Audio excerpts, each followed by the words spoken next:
Welcome to Eklavya study point and I am Sachin. And आज की इस वीडियो में हम सभी आपकी क्लास 12th की हिस्ट्री से जो आपका चैप्टर है अग्रेरियन रिलेशंस द आईन अकबरी, इसको एनसीईआरटी के अंदर पीजेंट जमींदार्स एंड स्टेट नाम से भी जाना जाता है। इस चैप्टर को चैप्टर नंबर 8 है, मैं आपको बता दूं। ठीक है, इसके important MCQs plus explanation chapter की। ठीक है, एमसीक्यूज को एक्सप्लेन करता हुआ चलूंगा मैं आपके साथ साथ, यहाँ पे कॉन्सेप्ट भी आपको क्लियर हो जाएगा और साथ में आपकी एमसीक्यू प्रैक्टिस भी हो जाएगी। तो चलिए फिर शुरू करते हैं। आपको बता दूं कि आप हमारे चैनल एकलव्य स्नातक को जरूर सब्सक्राइब कर दें, क्योंकि अब जितनी भी जो आपकी ग्रेजुएशन की वीडियोस होंगी या आगे जो भी मतलब आपकी वीडियोस होने वाली हैं, जो 12th क्लास के बाद जो आपको जितना भी कुछ देखना है वो सब अब हमारे चैनल एकलव्य स्नातक पे ही मिलेगा आपको। तो प्लीज आप इस चैनल को सब्सक्राइब कर दें जाके। ठीक है, उसके बाद आपको बता दूं कि अगर आपकी कोई भी क्वेरी हो तो आप मुझे इंस्टाग्राम पे मैसेज कर सकते हैं। मेरा यूजर नेम आप सभी के स्क्रीन के सामने लिखा हुआ है। एंड आप अगर हमारे C U E T telegram group से ज्वाइन होना चाहते हैं तो C U E T E S P search मार के आप ज्वाइन हो सकते हैं। यहाँ पे आपको सारे अपडेट्स मिलते रहेंगे। एंड हमारी वेबसाइट पे आप सभी को नोट्स प्रोवाइड करवा दिए जाते हैं। www.eklavyastudypoint.com हमारी वेबसाइट है। सबसे पहले मैं आपको कुछ इंपॉर्टेंट पॉइंट्स बता देता हूं जो कि जहां से एमसीक्यू बनने के चांसेस होते हैं। ठीक है, पहले तो ये समझ लो, एमसीक्यू भी आगे देखते हैं फिर। During the 16th and 17th century कितने परसेंट लोग विलेजेस में रहते थे? 85% लोग रहते थे। ठीक है, फिर उसके बाद है ये फैक्ट याद रखना, ये पूछ लेता है बोथ। ठीक है, both peasants and elites were involved in agricultural production. ठीक है, जो लोग थे वो ज्यादातर एग्रीकल्चरल प्रोडक्शन के काम में लगे रहते थे। फिर उसके बाद है एक मोस्ट इंपॉर्टेंट क्रॉनिकल है आईने अकबरी। आईने अकबरी जिसको जो अकबर के कोर्ट हिस्टोरियन थे अबुल फजल, इन्होंने लिखा। ये भी इंपॉर्टेंट फैक्ट है। फिर है records of Gujarat, Maharashtra, Rajasthan and east India company were also sources of this period. Sources क्या क्या थे इस पीरियड के, ये मैंने आपको बता दिए हैं। रैयत, मुजरियन, खुर्दकास्त एंड पाही कास्त, ये अलग अलग वर्ड्स थे, पीजेंट्स के लिए यूज होते थे। याद रखना, यहीं से एमसीक्यूज बनते हैं। Monsoon was the backbone of Indian agriculture, और agriculture was organised around two major seasonal cycles, the kharif and rabi. ठीक है, खरीफ एंड रबी ये दो साइकिल्स होती थी। फिर उसके बाद है cotton and sugar cane were जीन से कामिल। जीन से कामिल का मतलब था जो लिटरली परफेक्ट क्रॉप्स होती थी उनको जीन से कामिल कहा जाता था। इसमें कॉटन, शुगर केन वगैरह आती थी। फिर oil seeds, lentils were also cash crops. Cotton was grown over central India and Deccan Plateau, whereas Bengal was famous for its sugar.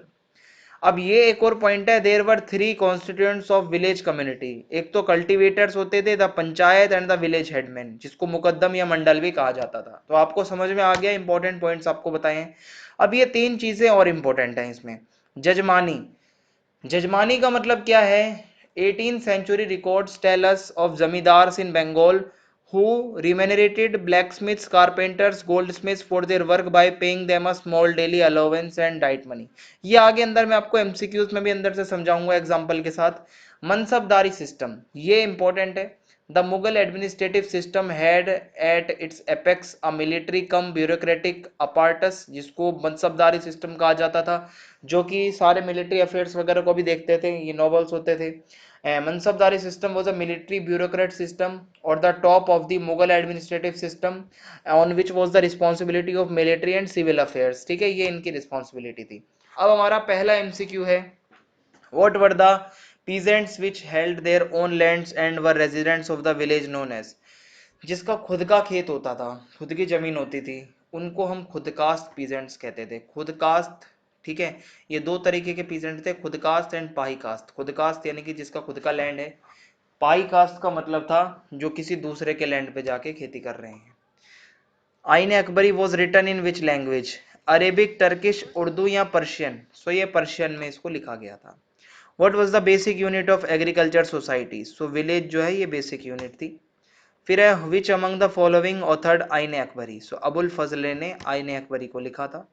The third book of आईन अकबरी क्या बताती है हमें? Compendium of imperial regulations and gazetteer of the empire. ये सारी details हमें आईन अकबरी के थर्ड पार्ट में मिलती हैं। द टर्म पाई कास्ट आपको मैंने बता ही दिया, ये नॉन रेसिडेंट कल्टीवेटर्स थे जो किसी दूसरों के लैंड पे जाके खेती करते थे। Which among the following rulers band the usage of तंबाकू? तंबाकू जो होता था जहांगीर ने बैन किया था, हालांकि ये खुद अल्कोहल वगैरह सब कंज्यूम करता था। जहांगीर ने बैन किया था, अकबर ने इंट्रोड्यूस किया था। ठीक है, अकबर ने इंट्रोड्यूस किया था, जहांगीर ने बैन किया था। 1617 में इसको बैन किया गया था। ठीक है। Which among the following term was not use to identify peasants, अभी पीछे बताया था रैयत, मुजरैनी, असमी ये सब यूज होता था। श्रेणी वर्ड जो है ये यूज नहीं होता था पीजेंट्स के लिए। Which European traveler in the 17th century identified the function of Shroff in Indian villages? ठीक है, सो ये जेन बैप्टिस्ट टेवर्नियर, ठीक है, इन्होंने जो है मतलब बताया था। सो ऑप्शन ए सही होगा। What does the term दो फसला मीन्स? दो फसला का मतलब था growing two crops per year. ठीक है, हर साल दो क्रॉप्स को उगाना। फिर है which one of the following refers to the village headman? Jagirdar, muqaddam, zamindar या नन? सो मुकद्दम, मंडल, मुखिया ये कहा जाता था, तो ऑप्शन बी सही हो जाएगा। The village headman was known as मुकद्दम और चौधरी मुखिया। ठीक है। Which one of the following was not the function of panchayat? To oversee the conduct of the members of the village, ये तो था भाई। टू इंश्योर कास्ट बाउंड्रीज, ये भी था। पावर टू लेवी फाइन्स, ये भी था। To give judgements in matters of jati panchayat, no. ठीक है। Which among the following statement is not correct in reference to Mansabdari system? It was the apex military cum bureaucratic apparatus. ठीक है. It was responsible for looking after civil and military affairs of the state. Mansabdars were paid through jagirs. None of the above. So इसमें अगर आप देखोगे कि मनसबदारी system क्या था, एक ऐसा ग्रेडिंग सिस्टम था मुगल रूलर्स ने जिसको यूज किया था, और इसके अंदर एक फिक्स रैंक होती थी, एक सैलरी होती थी मनसबदार की। ठीक है, मनसबदार जो हैं, जो नोबल्स होते थे, उनकी अलग अलग पोजीशंस होती थी। ठीक है, तो इस तरीके से ये चलेगा। तो क्या आप मुझे इसका आंसर बता सकते हैं कि इसका आंसर क्या होना चाहिए? ठीक है, क्योंकि अगर आप इसमें देखोगे ये तीनों चीजें तो करेक्ट हैं। ठीक है, सो इस तरीके से हो जाएगा। Which one of the following was the peshkash from the forest dwellers? So elephant जो होते थे ये पेशकश के तौर पे आते थे। ठीक है, फॉरेस्ट ड्वेलर्स यानी कि जो लोग फॉरेस्ट में रहते थे। So the royal elephants were often once captured by the foreign dwellers and offered as a peshkash, ये फिर रूलर्स को दे देते थे। Which one of the following refers to the land which was annually cultivated for each crop in succession under the Akbar's land classification system? So पोलज land था भाई। देखो, जितने भी लैंड थे उनको चार पार्ट में बांटा गया था, पोलज, परोती, चचर, बंजर। ओके, सो जो पोलज है वो यही था जो एनुअली कल्टीवेट होता था।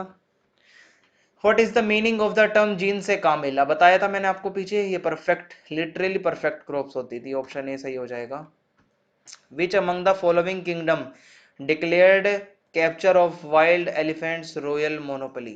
So अहोम किंग्स जो थे असम साइड के वो थे, ठीक है, जिन्होंने यही वो किंगडम था। ऑप्शन बी सही हो जाएगा। फिर है which one of the following refers to jajmani system? So jajmani system क्या है? ये आर्टिसंस को पेमेंट करी जाती थी डेली बेसिस पे।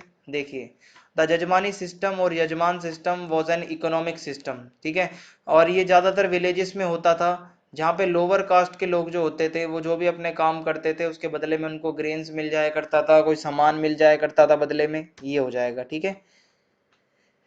The areas that received 40 inches of rainfall mainly produced which of the following crops? जहाँ पे ज़्यादा बरसात होती थी वहाँ पे राइस की क्रॉप को प्रोड्यूस किया जाता था।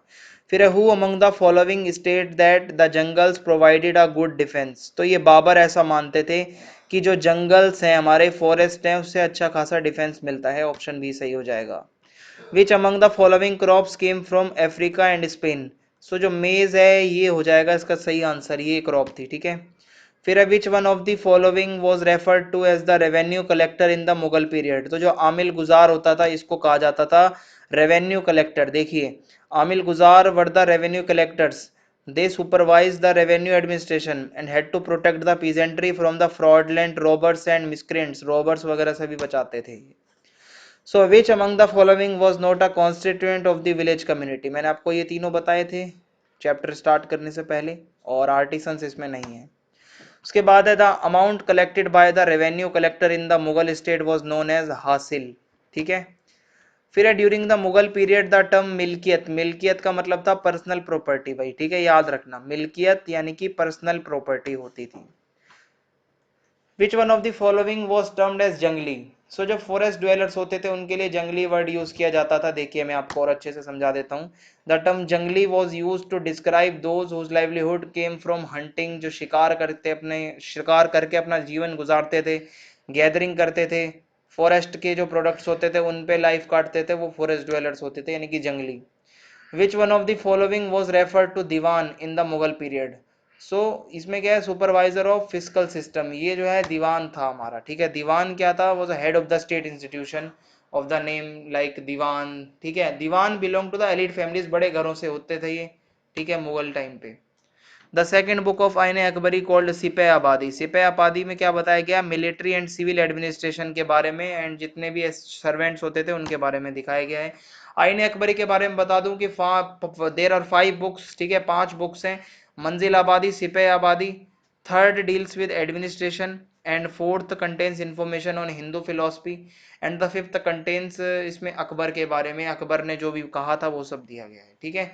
So the works and times of Akbar have been gloriously recorded in the writings of many notable scholars of his time. 5 book थी, ये याद रखना बस आपको। 5 कौन कौन सी थी मैंने बता दी। आईने Akbari was a part of which among the following. आईने अकबरी अकबरनामा का एक पार्ट थी, ठीक है। एंड अकबरनामा को हम 3 पार्ट्स में डिवाइड करते हैं, 3 पार्ट्स में डिवाइड करते हैं अकबरनामा को 3 बुक्स में। The first book dealt with Akbar's ancestors, ठीक है, फर्स्ट बुक में अकबर के एंसेस्टर्स के बारे में बताया गया है। सेकंड के बारे में अगर आप देखोगे कि सेकंड बुक में अकबर के रेन के बारे में बताया है। थर्ड जो है वो आईन अकबरी है। उसके बाद है which among the following European traveller give an account about the way how silver travel. तो सिल्वर कैसे आया था, तो ये हमें जियोवानी कैरेरी जो है ये बताते हैं। ऑप्शन बी सही हो जाएगा इसका।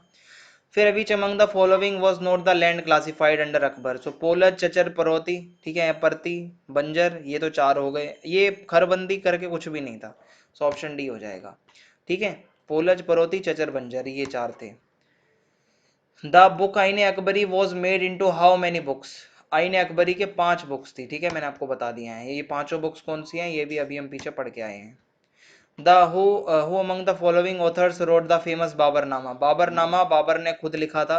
देखो जहीरुद्दीन मोहम्मद बाबर, ये क्या थे कि एक पोइटिक मतलब एक पोइट प्रिंस थे, इनको पोइट्री वगैरह भी आती थी, लिखने की कला थी इनके अंदर, सेंट्रल एशिया से आए थे, यही ऑथर हैं अपनी ऑटोबायोग्राफी के, ठीक है, बाबरनामा।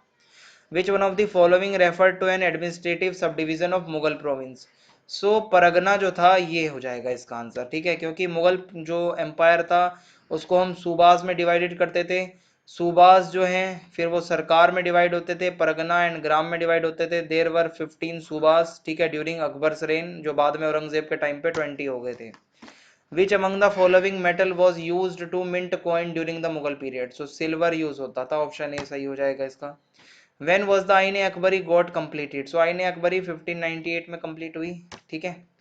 फिर है who among the following authors translated आईने अकबरी इनटू इंग्लिश। सो हेनरी ब्लोचमैन ने इसको ट्रांसलेट किया, ठीक है। आईने अकबरी जो है आप अगर यहाँ पे देखोगे कि इसके अंदर जो है मतलब हेनरिक जो ब्लोचमैन थे इन्होंने ही कहीं ना कहीं इसको ट्रांसलेट किया था इंग्लिश में। सो इसी के साथ जितने एमसीक्यूज थे इंपॉर्टेंट मैंने आपको करवा दिए हैं, इंपॉर्टेंट फैक्ट आपको बता दिए हैं। अगर वीडियो पसंद आई हो तो आप चैनल को सब्सक्राइब कर दें, ज़्यादा से ज़्यादा वीडियो को शेयर कर दीजिए और कमेंट करके ज़रूर बताएं वीडियो कैसी लगी। एंड वीडियो को लाइक करना बिल्कुल भी ना भूलें। ये जो नोटिफिकेशन बेल आपको नज़र आ रहा है, ठीक है, इस नोटिफिकेशन बेल को, ये जो आपको नज़र आ रही है, इसको आप ज़रूर प्रेस कर दें ताकि आने वाली जितनी भी वीडियोज़ होंगी उन सभी वीडियोज़ के नोटिफिकेशन जो हैं आप तक आते रहें और आप हमारे वीडियोज़ से इसी तरीके से जुड़े रहें। जय हिंद, जय भारत।